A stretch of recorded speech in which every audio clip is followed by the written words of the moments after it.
When you decide you want to depend on God, that's going to take a big change. That's going to take a big sacrifice. Because at that moment, you have to give God power of attorney over everything. And which means that you trust him.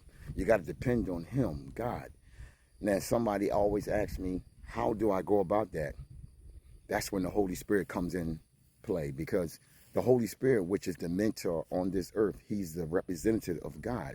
So when you understand the person of the Holy Spirit, not just the gifts, not just the activities of the Holy Spirit or the power, but you want to understand and get to know the person of the Holy Spirit. And when you go that deep and that far, everything changes. Why does that happen? Because now the mentor, the Holy Spirit, the person, he will guide you and me in all truth. He's a mentor.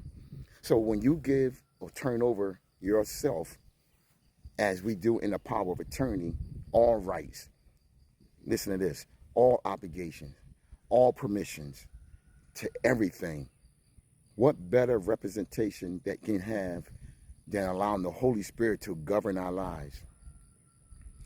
This is why it's important to submit.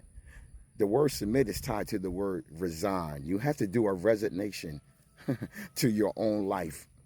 That's one of the hardest things that we can do. So when we resign from this side of life, what I mean by resign, I mean you have to cast your cares upon God. Through the guidance of the Holy Spirit, the person, you have to resign, relinquish everything. I dump all my cares on God. I dump all my setbacks, all my desires on God. Then that's called total surrender. It's at that point God gets into the driver's seat.